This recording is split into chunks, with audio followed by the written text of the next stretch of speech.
So every once in a while on Twitter or whatever, someone goes and compares the size of a US interchange with the center of some old European city. Like a popular one is this one that compares an interchange in the Atlanta area with Florence, Italy. And when I see something like this, I don't know, just kind of skeptical. It's like I'm looking at the picture of the interchange they're comparing, and it includes a lot of things that aren't really part of an interchange. It's got a bunch of like big box stores and residential subdivisions in it, and long stretches of freeway that aren't really part of the interchange at all. But, you know, it's appealing. I do like the idea of thinking critically about how much of our space we use for freeway infrastructure and how we could use the space differently. So it got me wondering, what are the most obnoxiously large interchanges in the United States? The top 10 is coming up. This is City Nerd. If you like this video, feel free to hit the like button. Go ahead and hit subscribe if you like weekly content on transportation in cities with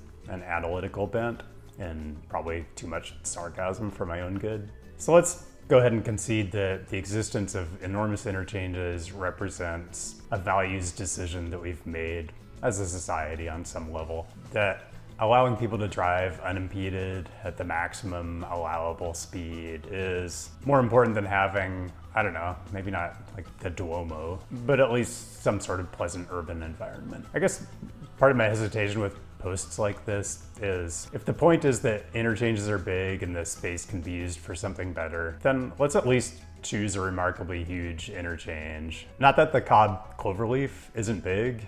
It is, but it's not the biggest interchange in the United States. It's not even the biggest interchange in Atlanta. That honor goes to the I-85, I-285, Highway 14 interchange in the southwest suburbs. And even that one doesn't make the top 10 list in the US. And I don't know, we do lots of things with land that's way out in the exurbs that we'd never do with land that's in the middle of the city. And it's not as if the US is alone in this. I mean, look at Charles de Gaulle Airport outside of Paris. Look at the size of it. You could fit all of Manhattan below Central Park into that monstrosity. All I'm saying is a random 400 acres out in the middle of the Great Plains is also the same size as Central Florence. But I'm not gonna tell you the next Renaissance is about to happen in the middle of Nebraska just because the requisite amount of land is available. So when you go looking for lists of the biggest interchanges in the world on the internet, what you come up with are lists of, you know, the busiest interchanges that carry the most traffic, or the most complicated ones with the most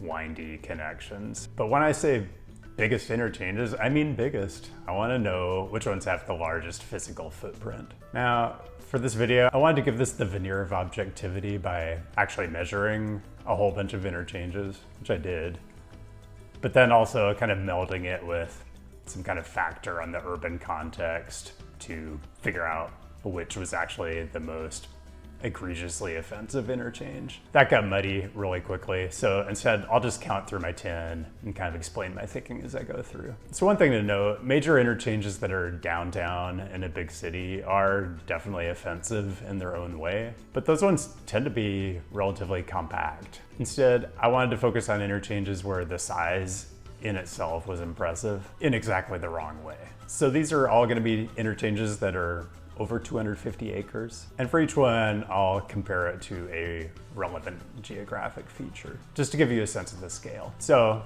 this is by no means an exhaustive list. I don't have time to look at every interchange in the whole country, but I looked in what I think were the obvious places. In fact, I'm 100% sure I'm gonna have missed at least one. So get down in the comments and let me know what you think I might have missed. All right, so let's get into it. Number 10, this is the Interstate 15 and 210 Foothills Freeway Interchange in Fontana, outside of Los Angeles. It surprised me that this is the only California interchange on the list, since, you know, Southern California is kind of synonymous with driving and freeways, but I really had a hard time finding a truly enormous interchange. So this is a good time to talk about how I measured these. You'll remember the Atlanta example in the beginning. It seemed to include a lot of like retail uses, included residential, included a bunch of freeway that wasn't really part of the interchange. So I'm not gonna do that. I'm gonna count actual freeway infrastructure and really what I perceive as being part of the interchange. So wherever it starts to widen out with ramps on each approach to the interchange. So for I-15 Foothills, it's about 250 acres. So you can fit Disneyland and all of its infrastructure and parking, but not California Adventure or whatever they're calling that now. And that all fits into the same footprint as this interchange. Notice, just for comparison, there's kind of a normal size interchange right adjacent to Disneyland. It's like a partial Cloverleaf at the Arbor exit for I-5. Anyway, number 9 is I-20, I-820 in the Dallas-Fort Worth Metroplex. This is another state where I was surprised I couldn't find a more odious interchange. I mean, everything's supposedly bigger in Texas, right? And this one's almost cheating since you're really right at the edge of the urban area. I mean, you're not even in Fort Worth at this point. Anyway, I figured you could fit AT&T Stadium where the Cowboys play, but did you know you can also fit Globe Life Field, home of the Texas Rangers, Globe Life Park, former home of the Texas Rangers and now being used as like, I don't know, an XFL stadium or like 3rd Division American soccer. And if that wasn't enough, you can fit the Arlington Esports Arena in there too. Did you know there's an esports arena in Arlington? Nah, I didn't know that. Number 8, this is I-95 and I-495 outside of DC. This is the Beltway. It's not the I-95, I-495 interchange to the south in Virginia, which is also large. This is the one up north in Prince George's County, Maryland. You know, I-95 through Maryland, running between DC and Baltimore, is really kind of just huge cloverleaf after huge cloverleaf, which seems crazy to me. I mean, this is the Acela corridor and these are the land uses we're coming up with. Anyway, this is the biggest one I could find. So what can we fit inside?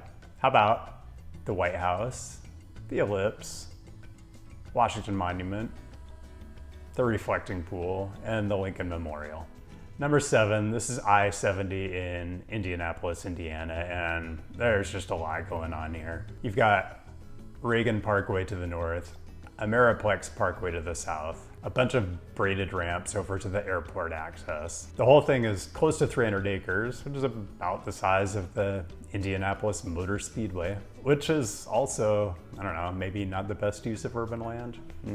Number 6, kind of hesitate to include this one because it's barely in a metropolitan area at all, which is to say it's actually closer to Denver than the Denver airport is. This is E-470, which is Denver's tolled ring road and its intersection with Pena Boulevard, which is essentially the airport access road. This is close to 300 acres and it's about the size of the Denver airport's main terminal, Concourse A, and all of the parking around it. Number 5, this is I-80 Terminal Drive and North Temple in Salt Lake City. I probably actually could have gone even bigger with this one. I could have included all the vacant land, and it's disturbingly close to this other monster interchange to the east, which is I-80, I-215. So for comparison, let's look at downtown Salt Lake City's Temple Block, which is the home of many locally important religious institutions. It's about 25 acres and you can fit about 12 of these bad boys into that interchange. Anyway, I guess the lesson here is if you want to find a big interchange, look near the airport, which kind of hammers home why it's so important to have good transit connections to airports. Oh, and be aware, this isn't just a US problem. Europe is not immune. Number 4, we're going to Kansas City, Missouri for this one. Although we could actually easily go to the Kansas side of the border. This is, well, here's another one where there's just a lot going on. You've got a ring road situation with interstates 435 and 470, which is kind of a theme on this list. And you've got I-49 and Highway 71. It's over 300 acres, so you can actually fit Arrowhead Stadium, Kauffman Stadium, and all the surrounding parking twice into this area. Number 3, we're going to Interstate 595, Alligator Alley. This is the interchange with I-75 and Highway 869 outside of Fort Lauderdale. This is close to 400 acres, so it's about the size of, unless you're gonna tell me it's too flood prone, so you can't put a medieval Italian city there.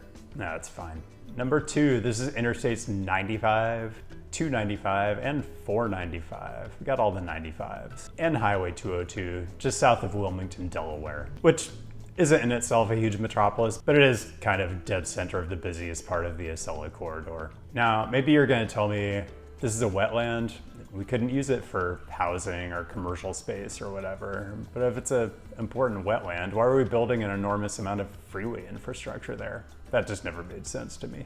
For comparison, here is Joseph R. Biden train station in downtown Wilmington and the surrounding area between Front Market and Walnut. You can fit 64 of these into the interchange. Before I get to honorable mentions, look, I'm on sabbatical from my actual job, but churning out these videos once a week is kind of a full-time job in itself. And in the case of this week, the job was having my eyes glaze over repeatedly from looking at these just hideous interchanges all over our beautiful country. So if you care about my sanity, just drop a like on the video and subscribe if any of this has added value to your life, because it's probably subtracted value from mine, but then at least I'll feel like we had a fair exchange. I do have one kind of dishonorable mention. But before that, in case you're thinking, man, this country uses up an awful lot of space on fossil fuel infrastructure, while the whole rest of the world is getting it right. Well, allow me to disabuse you of that notion with a quick trip to the United Arab Emirates.